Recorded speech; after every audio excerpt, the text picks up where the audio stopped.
نظام تولید و تناسل پر ادویہ کے اثرات۔ بنیادی اور افعال کے اعتبار سے مردانہ اور زنانہ جنسی اعضاء میں بہت فرق ہوتا ہے۔ ٹھیک ہے، بنیادی اور افعال کے اعتبار سے مردانہ اور زنانہ کے جنسی یا آرگنز میں بہت زیادہ فرق ہوتا ہے۔ مردانہ نظام تولید و تناسل پر ادویہ کے اثرات کا تعلق یا تو خواہش کو اضافہ کرتا ہے یا خواہش کی کمی کرتا ہے۔ تو مردانہ میں صرف دو چیزیں ہوتی ہیں، یا تو خواہش کا اضافہ یا خواہش کی کمی۔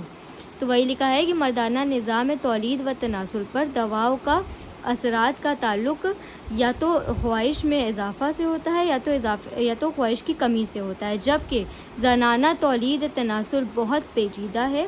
ان کا تعلق حیض، منسٹرول سائیکل، حمل، پریگنینسی اور لیکٹیشن سے ہوتا ہے۔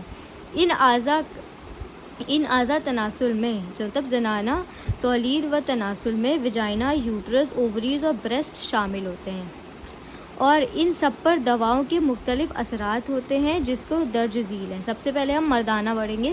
تو مردانہ اعضاء تولید و تناسل پر ادویہ کے اثرات، تو اس میں تین طرح سے ادویہ ورک کرتی ہیں۔ سب سے پہلے مقوبہ، خواہش کو بڑھانے والی، کاتبہ، خواہش کو کم کرنے والی، اور مغلظ، منی کو گاڑھا کرنے والی۔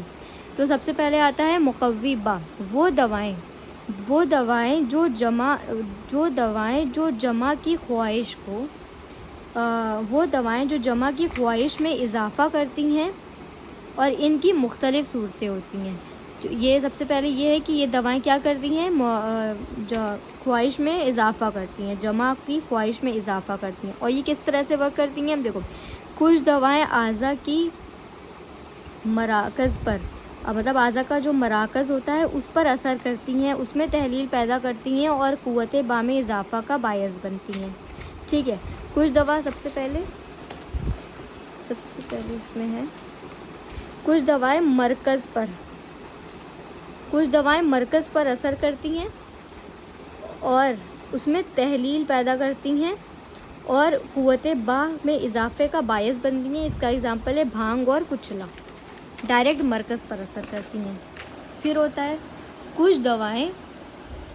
کچھ دوائیں اعضاء تناسل سے متصل اعضاء، مطلب اعضاء بول یا اس سے ملے ہوئے اعضاء بول پر یا اس سے ملے ہوئے اعضاء پر اثر کرتی ہیں۔ یعنی کچھ دوائیں اعضاء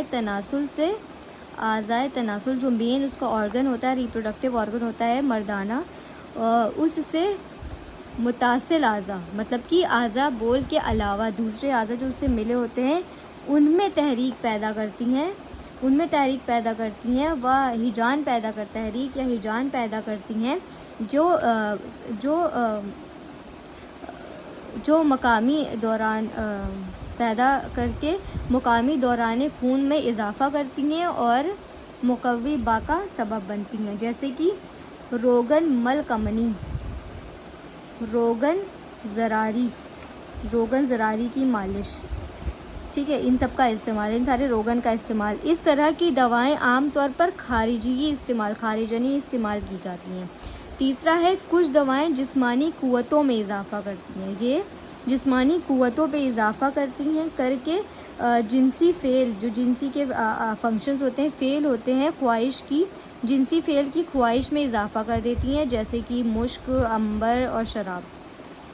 ٹھیک ہے، تو یہ تین طرح سے جو مقوی باء ہیں خواہش کو بڑھانے والی، وہ تین طرح سے ایکٹ کرتی ہیں، یا تو مین اسی مرکز پر، اعضاء کے مراکز پر وہ ایکٹ کرتی ہیں، یا تو مراکز کے علاوہ متصل اعضاء پر ورک کرتی ہیں، یا تو پھر ان کی جسمانی قوتوں پر اضافہ کرتی ہیں اور جنسی فعل کی خواہش کو اضافہ کرتی ہیں۔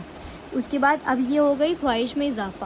اب آئے گا کاتبہ یا ضعیف باء، مطلب خواہش میں کمی کرنے، ایسی دوائیں جن کے استعمال سے خواہش جمع میں کمی آ جاتی ہے۔ ایسی دواؤں کی نوعیت عمل مقوی باء کے مختلف ہوتی ہے، مطلب ایسی دوا کی جو عمل ہوتا ہے، جو فنکشن ہوتا ہے، نوعیت عمل ہوتا ہے، وہ مقوی باء سے مختلف ہوتا ہے، اپوزٹ ہوتا ہے۔ یہ ذیل میں اتنی چند اس کی بھی کچھ صورتیں ہوتی ہیں۔ سب سے پہلے بعض دوائیں مرکزی اعصاب پر، نروز پر مرکزی اعصاب کو متاثر کر کے خواہش جمع میں کمی کرتی ہیں، جیسے اجوائن، خراسانی، آفیون، ترشے اور حامض دواؤں کا کثرت سے استعمال کرنا۔ اس کے بعد بعض دوائیں اعضاء، تو یہ ہو گیا اعضاء تولید و تناسل سے، یہ بھی دوسرے مطلب اس آرگن سے علاوہ، یہ مرکز اعصاب پر، یہ ڈائریکٹ نروس پہ ورک کریں تھی۔ یہاں پہ کیا ہے، اس کے علاوہ متصل اعضاء میں ضعیف پیدا کرتی ہیں، جس سے ضعیف یا بے حسی پیدا کرتی ہیں، جس کی وجہ سے با کی قوت میں متاثر ہوتی ہیں اور کاتے با ہو جاتا ہے۔ یہ ساری دوائیں ہوتی ہیں جیسے بارد ادویہ، سرد تیلوں کی مالش سے یا ضماد سے یا سرد دواؤں سے یا سرد جبزوں کا زیرہ استعمال قوت با میں ضعیف پیدا کرتا ہے۔ تو ایسے یاد کریں گے، بارد ادویہ سے یا سرد تیلوں کی مالش سے، ضماد سے جو ہوتی ہے وہ ضعیف با کرتا ہے۔ ٹھیک ہے، عام جسمانی کمزوری بھی تیسرا آتا ہے، عام جسمانی اگر کمزوری ہے وہ بھی ضعیف با کا سبب بنتی ہے۔ مقامی جسمانی کو کم کرنے والی دوائیں، یہ دوائیں بھی قوت با میں، اور کچھ دوائیں ایسی ہوتی ہیں جو مقامی جسمانی کو کم کرتی ہیں اور جو کیا بولتے ہیں قوت با میں کمی کا سبب بنتی ہیں۔ ایک اور اس میں ہوتا ہے کہ اگر پیشاب کا عمل تیز ہے تو وہ قوت با میں تحریک کرتی ہیں۔ ٹھیک ہے، قوت با میں تحریک کرتی ہیں یعنی مقوی با کرتی ہیں، اور اگر ان کے یورین پیشاب کے عمل کو خارج کر دیا جائے تو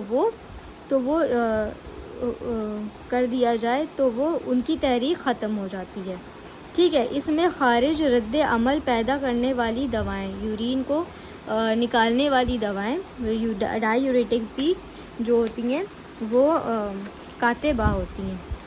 ٹھیک ہے، اب تیسرا، دو چیزیں یہ ہو گئی، ان کی مختلف صورتیں ہو گئی۔ اب تیسرا آتا ہے مغلظ منی، یعنی منی کو گاڑھا کرنے والی ایسی دوائیں جو اخلاط کی قوام کو گاڑھا کرتی ہیں، اخلاط کے قوام کو کیا کرتی ہیں، گاڑھا کرتی ہیں، اور یہ دوائیں ایسی قوت قابضہ کی وجہ سے رطوبت منیوں کو گاڑھا بناتی ہیں، اور یہ قوت قابضہ کی وجہ سے جو رطوبت ہوتی ہے ان کو گاڑھا بناتی ہیں اور شرارت انزال کو روک کر قوت با میں اضافہ کرتی ہیں، اور یہ قوت با میں بھی اضافہ کرتی ہیں، جیسے مغزیات، صاب مصری، ستارو اور موصلی۔